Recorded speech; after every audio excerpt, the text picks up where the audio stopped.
The Lord that saith of Cyrus, He is my shepherd, and shall perform all my pleasure.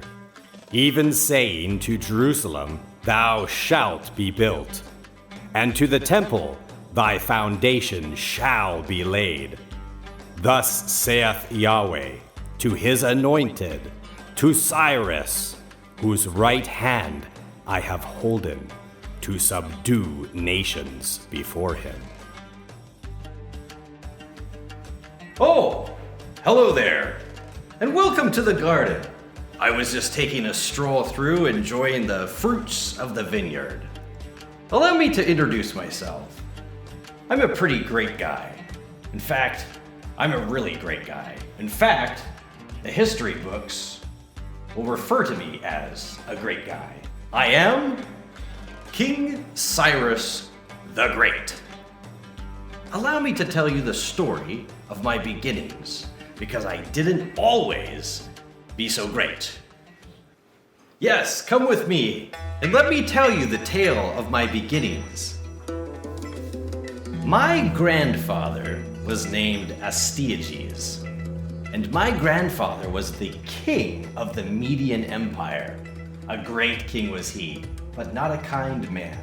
Not the kind of grandfather that would give you a lollipop, pat you on the head, and say, there's a good boy. One day you can take over my empire. My grandfather, Astyages, had a dream. A dream, a very strange dream, in which his daughter, Mandane, my mother, had water flow from her belly, which flooded his empire. What a strange dream. And I'm told he's consulted with his magi, and they said that meant the downfall of his empire.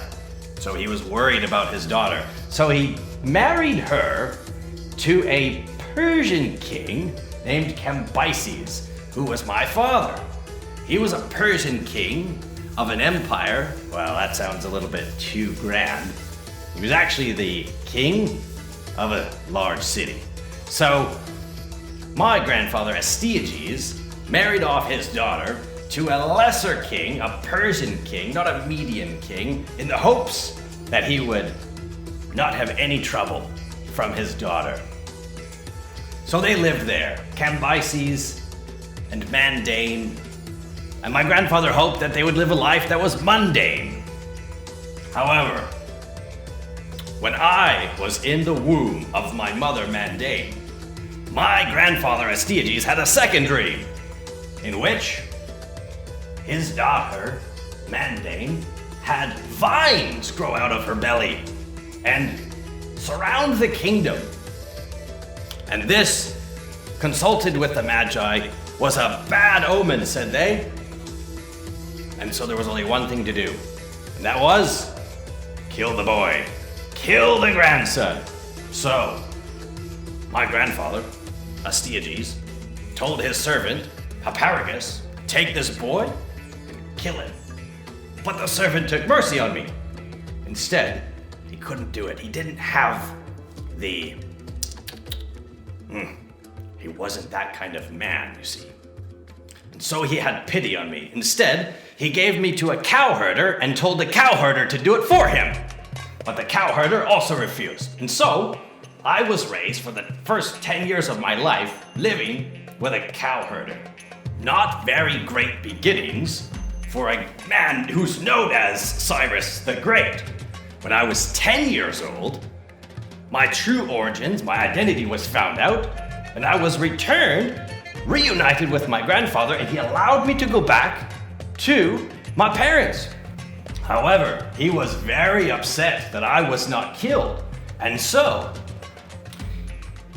he allowed the cowherder to live, but he punished Hipparchus in such a mean way that Hipparchus would never forget, and that was to Astyages' downfall. You see, as I grew, and then my father Cambyses died, I became the king of that city, the Persian city. And then we went about to unite the Persian tribes. And Hipparchus the servant of Astyages, he remembered what was done to him as punishment for not killing me. And so he actually turned on my grandfather and encouraged other of the Medes to turn on him as well. And we went to war, me and my grandfather Astyages versus Cyrus the Great. I was about to become great. And I defeated him. And yet, in all that, I didn't kill him.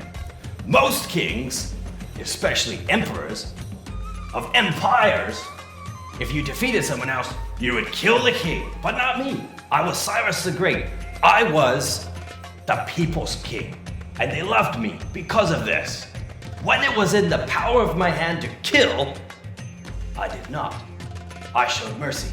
And so I defeated the Median Empire, me as a Persian.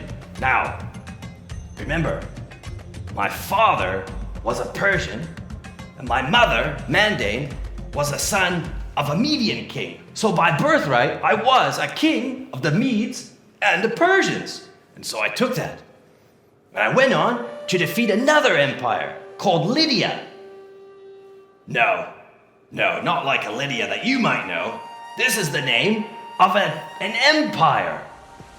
And their king came against me to fight against me, and I defeated them as well. Did I kill that emperor? No, I did not. In fact, not only did I not kill them, I made them part of my advisory. I made their king my counselor. And I asked them and inquired, teach me how to effectively rule your people. And people loved me. People willingly submitted to me. And I went on to defeat so many countries. I created the largest empire that the world had ever seen before. I was great because I was helped, you see. In fact, I didn't stop there. I defeated the Median Empire, I defeated the Lydian Empire, and I even defeated the Babylonian Empire. Old Nebuchadnezzar, he had nothing on me. You might remember him. I took over him. Babylon was a great empire, but mine was bigger. Mine was greater. And when I went to Babylon, not even a fight. The people submitted to me. They opened to me the bronze gates and the iron doors, as it's talked about in Isaiah. You see, there was a prophet Isaiah of Israel, a Jewish prophet, who wrote about me. In fact, he wrote about me even by name. He knew my name 100 years, more than 100 years, before I was even born. And that's amazing. And it also said of me that the God of the Hebrews, Yahweh by name, he is the only living true God, and he held my hand. And he helped me. And he anointed me. So you see, all my life, I was helped and I was blessed.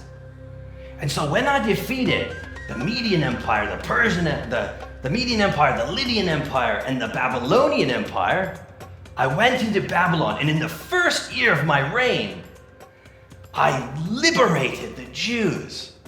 And I made a decree that any of the Jews that wanted to return and rebuild the temple, that they might worship their God, the true God, the God of Israel, that they could go back, rebuild the temple, and I even gave them the vessels that the Babylonians had taken and sacked when they took the Jews into captivity. So as 7 years had passed, and now it was time, as was prophesied by this God, this powerful God that held my hand, who anointed me. And so you see, it wasn't my greatness, although I was a very ambitious man, especially in my youth. Now I'm old. As you can see, I am old. My hair is gray. But I still work with Zerubbabel, and they're busy, they're building, and it's very exciting to see. And I love this God that has helped me in my life. So you see, I might be called Cyrus the Great, and history will remember me as Cyrus the Great, but only because I was made great by one far greater than I.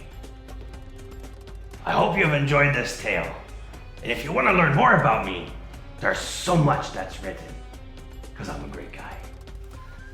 And just one more thing, you may remember a prophet of Israel named Daniel. He had a vision of animals, wild animals, that represented empires of the world. The first was a lion with wings about Babylon. And the second one, well, that was a bear. A bear that was raised up on one side, and in his mouth had 3 ribs. So I'm gonna throw you a bone. Those 3 ribs were the 3 nations that I defeated. I was the bear with the raised up shoulder because it was the Medes and the Persians, and I was the Persian that was greater. And the 3 ribs was the Medes, the Lydian Empire, and the Babylonians. So there you go.